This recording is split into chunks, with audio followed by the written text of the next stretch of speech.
እኔ ከአንቺ ምንም አልፈልግም። ተከታታይ ድራማ አሁን ላይ በጉጉት እየጠበቅን እንገኛለን። በክፍል 42 ፓርት ላይ ሀና እውነቱን ለሰላም ትነግራታለች። የሆነችውን ነገር ትነግራታለች። ወዴት ነው ሩጣ የሄደችው?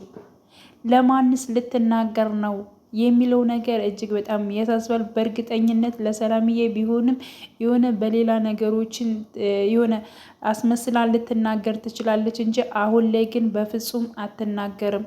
ሁሉም ነገር ውሸት ነው የሚመስላቸው። አሁን ብትነግራቸው ሌላ ነገር ነው እነሱም የሚያስቡት ነው የምትለው። እንደገና ደግሞ ያው እርግብ ደግሞ ከአንዴም ስንቴ ደጋግማ አስፈራርታታለች ሀናን ማለት ነው። ህይወትሽን የቁም ስቃይ ነው የማደርገው፣ አርፈሽ ተቀመጪ እስከ ማለት ድረስ እንግዲህ እርግብ ስትናገራት አይተናል ማለት ነው። ስለዚህ ይህን ነገር እንግዲህ አጭበርብራ ወደዚህ ቤት የገባቸው ወደ ወይዘሮ ሜላት ቤት የሜላት ልጅ ነኝ በማለት እንግዲህ ቤተሰብ ነኝ በማለት እርግብ አጭበርብራ ወይንም ደግሞ የሀና መረጃዎችን በመሰብሰብ ወደዚህ ቤት የገባችው እርግብ አሁን ላይ በተደጋጋሚ ከሀና ላይ ማስፈራሪያ እያደረገችባት ትገኛለች። እንዲሁም ደግሞ ያው የሜላት ጓደኛ ወይዘሮ አልማዝ እንግዲህ እሳቸውም እንግዲህ ከሀና ጋር እንዲሁም ማስፈራሪያ አድርጋለች ማለት ነው። በባለፈው ፓርት ላይ እንዳያችሁት ማለት ነው። እርግብ የምትፈልገውን ነገር እያንዳንዱ ስሪላት፣ ምን ትገተር ያለች እስከ ማለት ድረስ ማለት ነው። ስራሽንስ በስነ ስርዓቱ ለምንድን ነው የማሰሪው? በማለት በጣም በሚያመነጫጭቅ ሁኔታ ካለ ሁል ጊዜዋ ስትናገር ነበር። በፊትም እትዬ ብለሽ ልክ እንደ አሰሪሽ ጥሪኝ በማለት እንግዲህ ያው ሀናም እሺ ችግር የለውም እጠራዎታለሁ በማለት ስጠራት ነበር ማለት ነው። እና ስታመነጫጭቃት ነበር። እንዲሁም ደግሞ ሳሎን ቁጭ ብላ ያለች ራሱ አንቺ ከዚህ ምን ትሰሪያለሽ? ስራሽን እንዴት ስራ ትጨርሻለሽ? ስራ እኮ አያልቅም እያለች ምናሴ ባለበት ሰዓትም እንደዚሁ ስትናገር ነበር ማለት ነው። ስለዚህ ምናሴ ራሱ ስለ ሁኔታው አብራርቶ ራሱ ለሀና ሊነግራት በነበረበት ሰዓት ነበር እንግዲህ ወይዘሮ አልማዝ መታ ሀና እንድትነሳ ያደረገችው ማለት ነው። እና ስለዚህ ጉዳይ ሀና ምንም ነገር እንድታውቅ አትፈልግም። እርግብ ወደዚህ ቤት እንዴት እንደመጣች እና እንዴት እንደገባች ያለውን ኬዝ እንድታውቅ አትፈልግም እሷ ማለት ነው። ማንም ጋር እንድታወራ አትፈልግም። ስለዚህ እንግዲህ ወይዘሮ አልማዝ በሰጠቻት መልኩ እርግብ ሀናን እያሰቃየቻት ትገኛለች ማለት ነው። እንዲሁም ደግሞ እያስፈራራቻት ትገኛለች። የሆነ ነገር ቢፈጠርና እኔ በአንቺ ምክንያት እያለቻት አርፈሽ ተቀመጭ እያለቻት ነው ያለችው። እና የምትፈልገውን ፎቶ እና የምትፈልገውን የአንገቷን መስቀል ይብን ማለት ነው እሷ የጠፋት ሆና ሀና ጠፍቷት እሷ ግን አሁንም ታስፈራራታለች። እና አርፈሽ የማትቀመጭና ስራሽን የማሰሪ ከሆነ ዋጋሽን እሰጥሻለሁኝ፣ ዝም ብለሽ አርፈሽ ስራሽን ስሪ ስትላት እሷም ተጠራጥራለች። ለምንድን ነው ይህን ሁሉ ነገር የምታደርግብኝ?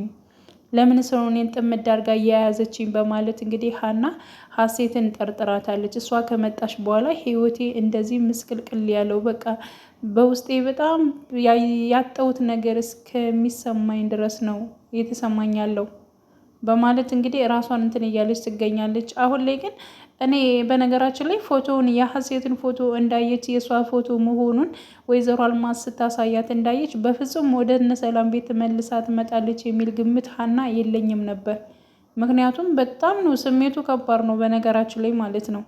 በጣም ከባድ ነው። እንግዲህ 16 ዓመት ሙሉ የተለያዩ ቤተሰቦቿን ኖላዊ እንግዲህ ስለ እሷ ታሪክ ነግሯት እንዲሁም ደግሞ ፎቶቿን አሳይቷት የት እንዳገኛትና እንዴት እንደሆነ ነግሯት ከጊዜ በኋላ እንግዲህ የወይዘሮ ሜላት ልጅ መሆኗን ራሷ ስታረጋግጥና እንዲሁም ወይዘሮ ሜላት እንደውም ስለጠፋችው ልጇ ደጋግማ ስትነግራትና ሁልጊዜ ስታለቅስ እንደነበር እንግዲህ ሀና በፊትም እንግዲህ ታውቃለች ማለት ነው። ከዛ በፊትም ፎቶውን ለማየት በጣም ጥረት አድርጋለች፣ ሀሴት ከመግባቷ በፊት ይብን ማለት ነው። እና ይህን ሁሉ ነገር ብዙ ነገርም ተመሳስሎባታል።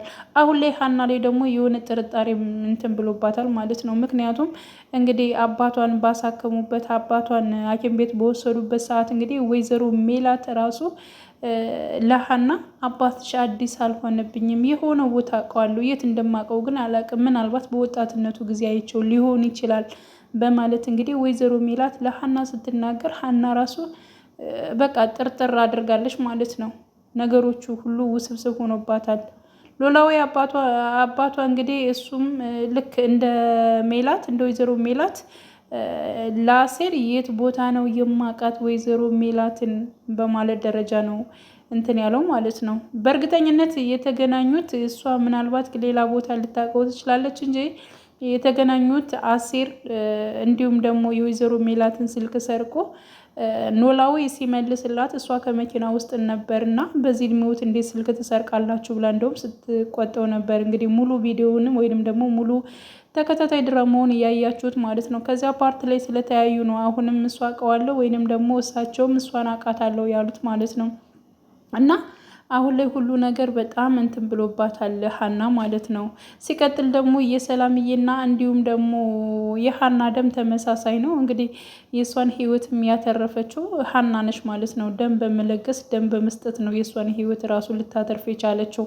እና ይሄ ሁሉ ስታስበው ሀና እጅግ በጣም ግራ ተጋብታለች። እና ይሄን ማስመሰልና ይሄን ሁሉ ነገር ሰርተው እንዴት ያልሆኑት ግን ሆነ ብለው ልጅ ነኝ ብለው እንዴት እርግብ ወደዚህ ቤት ትገባለች የሚለው ነገር እጅግ በጣም ለእሷ ራሱ ገርሟታል ማለት ነው። እና ውድ የቻናሌ ቤተሰቦቼ እንግዲህ ሁላችንም በጉጉት የምንጠብቅ ይሆናል። በያላችሁበት ሰላማችሁ ይብዛልኝ። መልካም ጊዜ ተመኘውላችሁ።